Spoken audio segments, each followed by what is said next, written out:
Hello and welcome to my first lecture of number system. Today is 11th of March 2024. When I started the channel, I was giving you only some random questions from this chapter, but now I will explain you the whole chapter. So first of all, we have number systems, that's our chapter's name, and we have real numbers. So we can say that real number has two types, rational and irrational. Rational numbers can be represented from the form q, and it can be represented by the form in the form of p by q, where p and q belongs to real numbers and q is not equal to 0. And in irrational number, we cannot represent it by in the form of p by q. In here also p and q belongs to r and q is not equal to 0. Then we have Pythagoras theorem that we will use, and it has very important role in this chapter for questions. So here you can see here is a triangle whose vertices are ABC, capital ABC, and whose sides are small ABC. So here Pythagoras theorem says that hypotenuse square is equals to perpendicular square plus base square.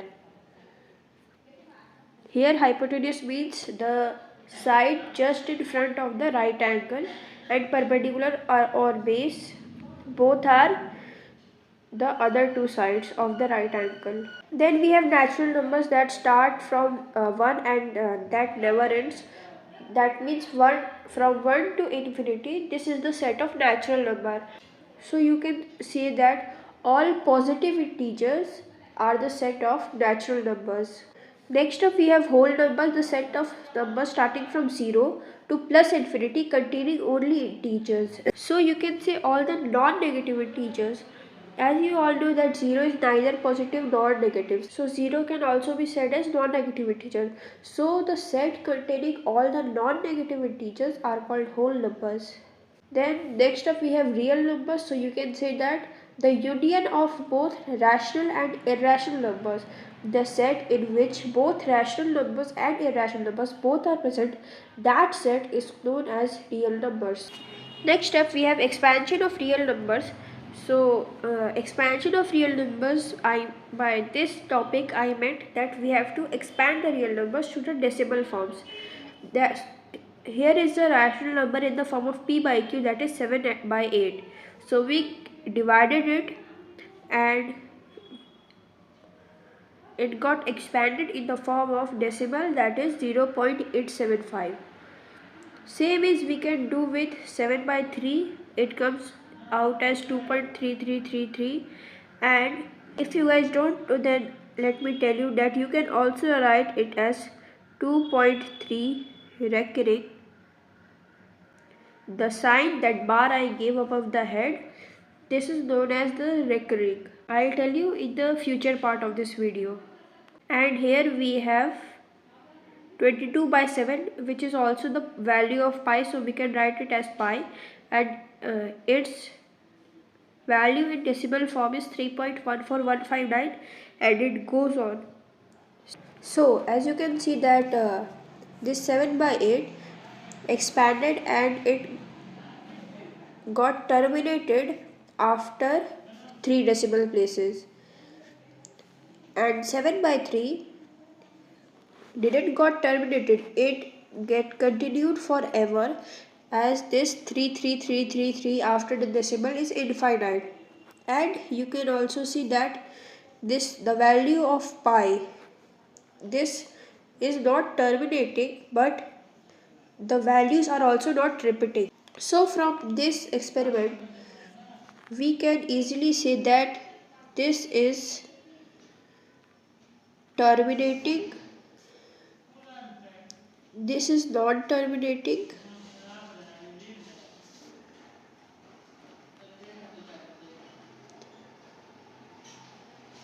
and this is non-terminating, non-recurring. Real numbers can be classified as terminating, not terminating, and non-terminating, non-recurring. Here terminating and non-terminating both are rational numbers, but non-terminating, non-recurring is an irrational number.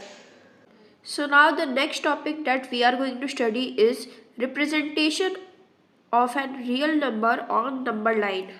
So let us suppose that we have to represent this number 5.346 on number line. So as you all know that 5.346 is a number which is greater than 5 and less than 6. So we can say that this number lies in this range that I have encircled. Then from 5 to 6 we can enlarge it and it will go like this. Now since we have to represent 5.346, then similarly it should lie between 5.3 to 5.4. Then again it should lie between 5.34 to 5.35. And if we expand this range, then it will come out as this, and we will get our required point, that is 5.346. So we can also say that this is an example of how there are infinite numbers between any two terms, because you can also further enlarge this range and then you can find unlimited rational numbers. Here I have some operations on real numbers. So here let rational number be x and an irrational number be y. So if we add or subtract any two rational and irrational numbers, then the answer would be another irrational number. Like in this example, we can see that 3 is a rational number and root 5 is an irrational number, but when we add or subtract them, they come out as an irrational number. So our second operation is that if we multiply a rational number and an irrational number, then the results may vary, because a rational number can also come and an irrational number can also come. You can understand it by the following example.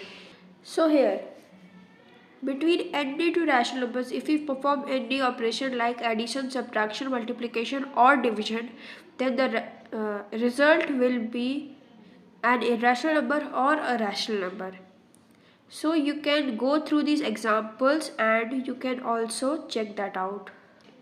So you can go through my last shorts video in which I have told how you can locate root on a number line, that is irrational number on the number line. But we can also do this geometrically. So first of all, see this figure and fit this figure inside your heads. Because my screen is small, I can't show you the figure all the time. So I'll explain you the process. You just draw this figure in your copies and try to understand until I explain it. So first of all, we will draw here a line segment AB of x units, and we will extend it to BC by 1 unit. Then we will bisect AC, and the point at which AC is bisected, we will name that point as O. So now we have AO is equal to OC. Now we will put our compass on O and we will take the radius as AO and we will draw a semicircle from A to C. Then we will draw a perpendicular from B, and the point at which this perpendicular touches the semicircle, this point will be named as P, and the perpendicular and the length of the perpendicular will be equal to root x.